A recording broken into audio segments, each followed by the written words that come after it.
we're literally doing this to help educate folks.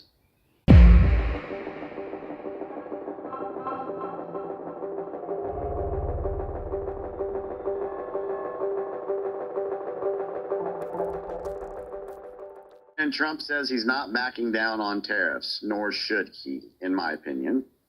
Trump's top economic advisor says 50 countries have reached out. That is huge. These folks are willing to set up a meeting to negotiate these tariffs. From the very start, this project had nothing to do with tariffs. It has nothing to do with reciprocal tariffs. It was an attempt by the Trump people to get money, not from other countries, but to get money from American consumers and manufacturers and from farmers who would have to pay the tariffs. See, that was the strange thing. They weren't even getting money from China or the EU or whatever. They were taking it off of Americans and presenting it as a great victory against all these other countries.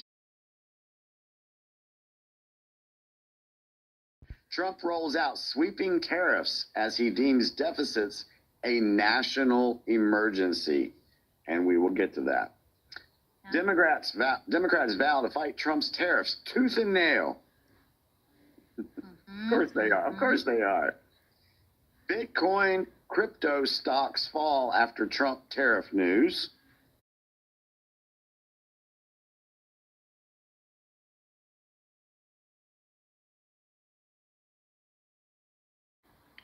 Donald Trump and his inner circle, the warrior protectionists, were effectively the bully in the international playground. And they went into that playground and they said, pay us. Give us your lunch money. Canada said no. Mexico said no. China said no. Even the European Union, the weak-old European Union, said no. And what does a bully get done when he is punched in the nose? He still has to act tough, but he either has to accept the fact that he didn't win, or he has to try it on again. And they're trying it on again with China, and I can't tell you how this comes out because we're in unprecedented territory. Oh, actually, I can tell you how it's going to. Actually, I can tell you it turns out on a wider scale. Sorry, Joe. Let me just add this. So what are the Chinese going to do? And this goes back to the question to me. Chinese are going to go to the other countries and say, you trade with us, right?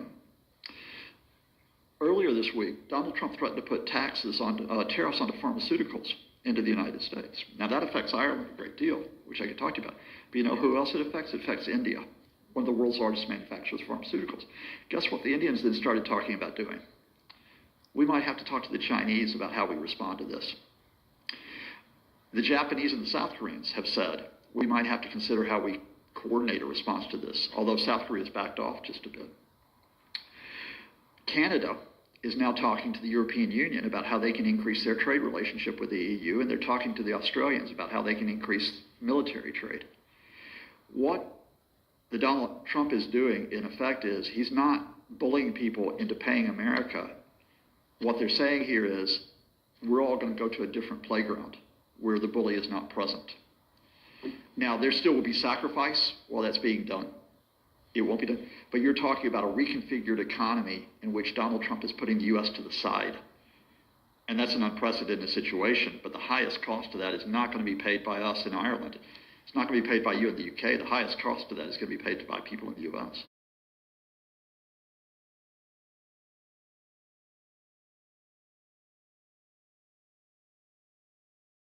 Well, Trump was calm as a cucumber, and I think I saw that clip where he was talking about it, and everybody was reporting like as if he's not even.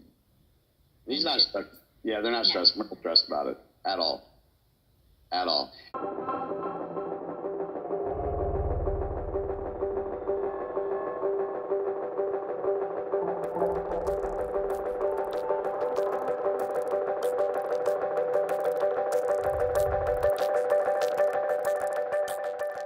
The world's supposedly successful businessman, who, by the way, had 6 bankruptcies, does not understand the basics of economics.